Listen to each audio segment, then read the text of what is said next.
All right, here we go.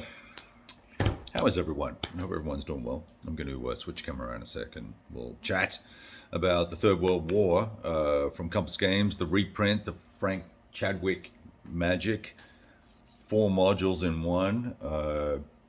Want to give a few quick impressions, more of my reconnecting with the game and my experiences with the game versus reviewy things. It's not really why I'm here for it. If you know the Third World War game system, you know what you're buying. My point about doing this video is really just to kind of give you some impressions about how my interactions with the game were a little bit different from the original, and what was better and what was different, and what may be worse or may not have been worse. So I'm going to flip the camera. We'll get after it. So first things first, we got a big honking box, right? And that big honking box is literally I'm gonna try to get the camera stabilized here, full to the gills. Now I'm packing this as just with baggies, right? By module.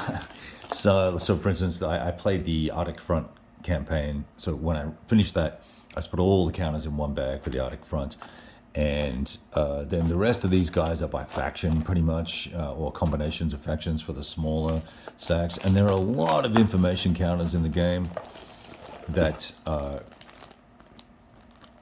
arguably all basically the same, right? Now, one of the things they've done with the re-release is provide both red and blue disruption markers so that you know whose counters who when things get bumped or knocked, which is nice. It does make for a hefty swag of counters, though. But everything will just fit in the box. Rulebook. Really enjoyed being able to search through things, find things conveniently. Nice index in here in the back. Full color. I enjoyed this, and if you saw the shrink wrap I did, you'll know that I was pretty happy with it. And I found everything to be pretty much almost exactly as the original. There are some updates here and there. There are some corrections here and there. Now, there are a couple of spacing issues and formatting issues that I think in a future version of these rules via PDF will be fixed up, I imagine. But it looks like the rules were scanned originally and then reformatted and then obviously edited for clarity in some areas, and so that's caused a few things. I've only found that particular type of OCR error in one or maybe two places, so it's not a game killer, game breaker type of deal. Just is what it is. Right, so the game, it was a great nostalgia experience for me because we had a much easier time setting things up, I can tell you that, using these scenario charts that made life a lot easier. And we had all the appropriate counters that we needed. Things were laid out clearly on charts, and life is good. I'd seen some comments from folks that perhaps haven't played yet, or that have played the old one and just wanted the simplicity of the older version, that these color codes were a concern or an issue for folks, and they're not for me. All these color codes, AF North, AF Cent, etc., for both sides, help with organization, finding the units as you're setting up, getting them onto the board, keeping your formations. When I use the term formations loosely, your organizational formations, keeping them all together in a relatively simple manner. One of the things I like to do is if there's fifth corps, and who's in fifth corps? Well, I don't know. I don't have the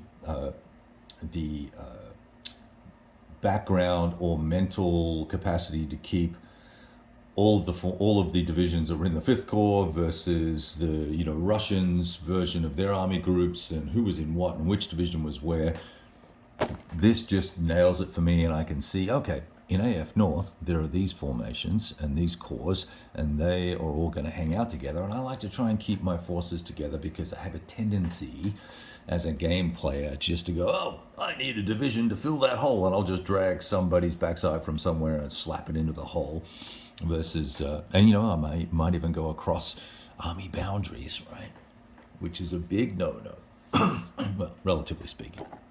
Anyway, like this, worked out nicely. Like I forget, I haven't looked at the older module counters in a while, but the icons here, the colors, the circles around, whether they're overcast weather and bad weather capable, is very nice as well. Oh, I'm sorry, you can't see that there. This is what I was pointing to, these numbers here. And these are the stripes that I'm talking about from here. Anyway, so it was good. So the game played exactly like it did last time. Last time I played it a handful of years ago.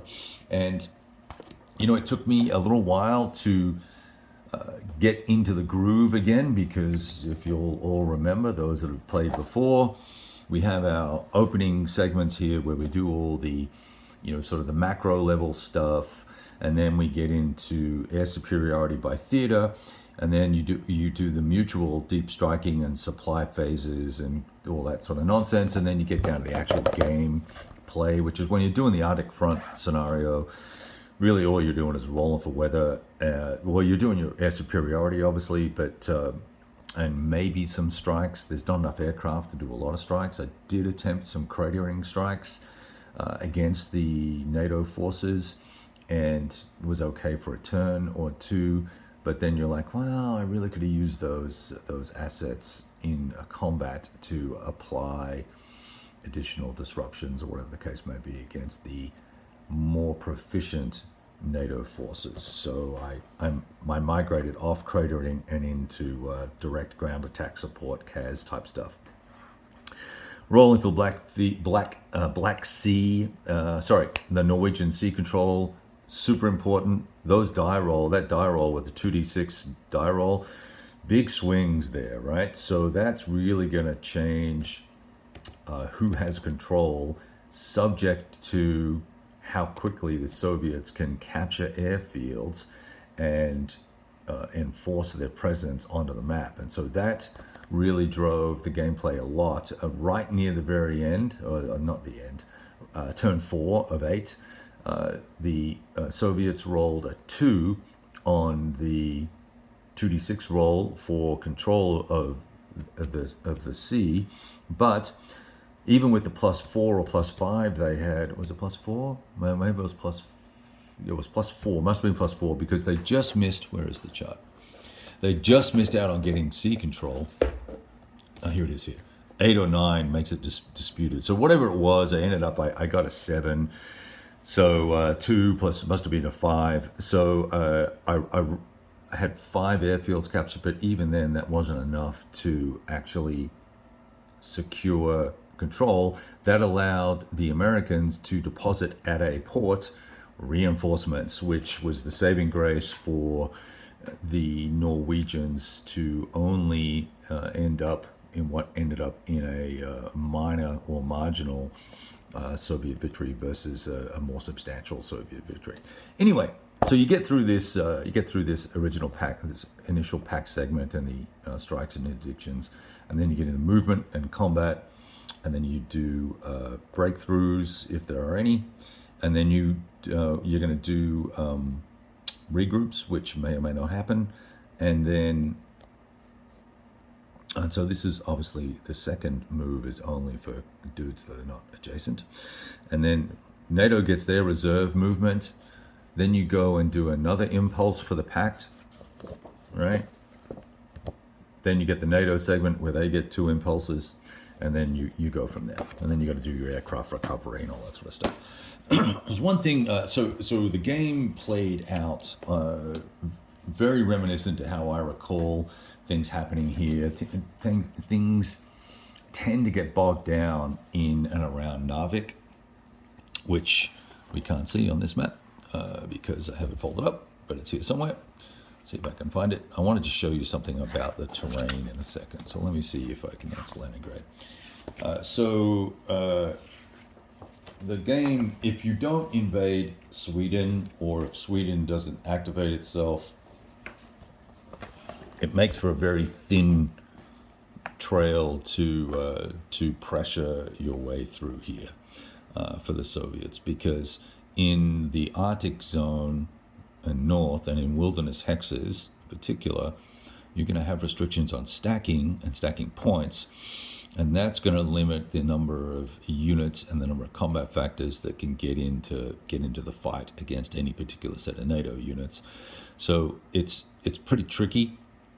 I did, full disclosure, and one of the primary reasons why I stopped at the end of game turn 6, because there was no way NATO was going to be able to recapture enough points to change the result, number one. Number two, I had made a couple of mistakes with the stacking in and around this area here. I'm really not doing a very good job of keeping this in frame for you. I'm really sorry. I'm looking at the map, not the camera. So I made some errors in stacking here, and really it had made it a little too easy for the Soviets. So they got a bit of a boost coming through to Narvik, and actually captured Narvik pretty quickly.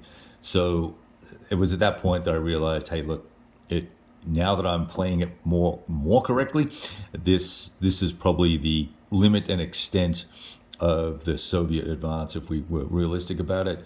By this time, Bodo here had been used to bring in a pretty tough Marine, was either a Marine unit or a commando unit, pop him in this hex with some Norwegians, and they hung tough there with I think it's a 9 or an 8 proficiency rating, versus the Soviets, who were 7s with a disruption, dropped them down to a 6, which is another nice feature of the game counters.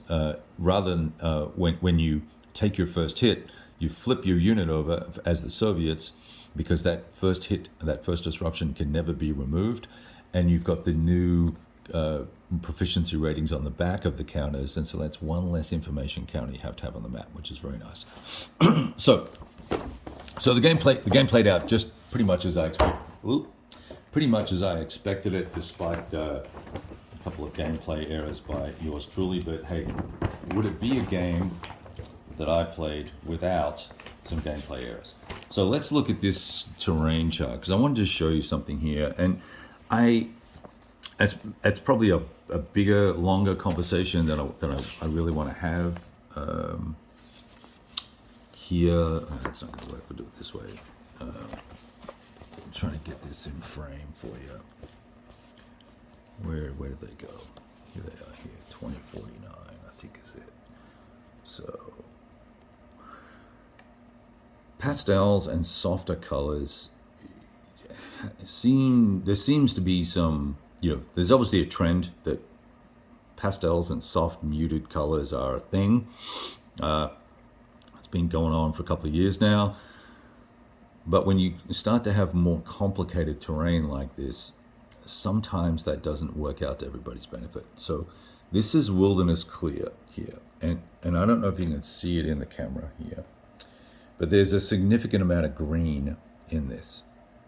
And when I bring this in close, there's much less green in this. Now, I don't know if whether this is an artistic thing where these hexes just happen to have less green in them, but they all, see, that looks like it has a little bit more. I just found I was doing a lot of double checking on what terrain was what, particularly up in this area where we've got wilderness swamp, regular swamps, wilderness clear, regular clear, sand, woods, rough woods, mountain, wilderness, woods, rough. There's many terrain types, and it's certainly much better than the original, which had a black and white. I think the first module may have had a black and white terrain effects chart, and then some of the later ones had color. I'd have to confirm that for a fact, but